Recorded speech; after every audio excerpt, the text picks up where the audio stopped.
Tetapi bila dihujat oleh pemberita Jerman dengan kasar, kamu iktiraf dan kamu berkawan dengan Hamas 7 Oktober tahun lalu. Jadi saya jawab dengan mudah.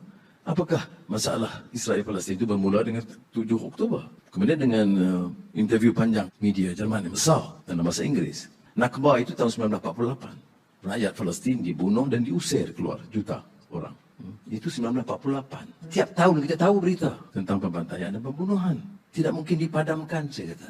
Kemudian dia kata, tapi kan ini keganasan 7 Oktober bagaimana? Saya kata dalam semua peperangan melawan penjajahan, Vietnam, Algeria, Indonesia, Afrika Selatan, pejuang membela atau menuntut kemerdekaan dan mengusir penjajahan tidak pernah disebut teroris. Yang menyebut teroris itu pihak penjajah. Pejuang kebangsaan tidak pernah disebut teroris. Dalam sejarah kita, orang yang melawan Inggris dulu, kita anggap teroris. Mat Kilau bagi kita pejuang, bukan teroris. Jadi, dia naratif itu tertanduk kepada pendirian kita. Pendirian kita itu soal kebebasan, soal kemerdekaan, soal keadilan. Nah, ini ada kaitan dengan Ramadan tadi saya sebut, the larger ethical question. Tentang prinsip ini yang kita ketengahkan. Jadi bila saya jawab begitu.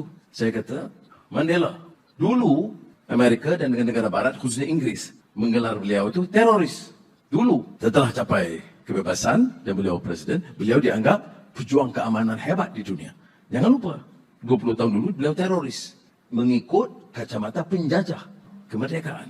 Jadi saya ulas hal yang sedemikian.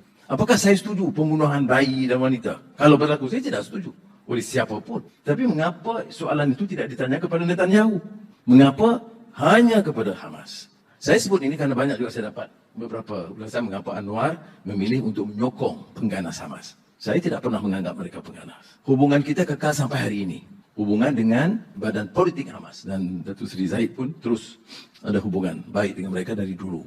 Dan saya mengatakan di Jerman, di mana pola pemikiran dan dasar mereka itu memang menetapkan Hamas itu teroris. Nah, ini pendirian kita yang kita harus lakukan. Dan ini tentunya mengundang permusuhan dari luar. Kita tidak memilih untuk bermusuh, tetapi kita tidak boleh umpamanya menggunakan naratif yang mereka gunakan.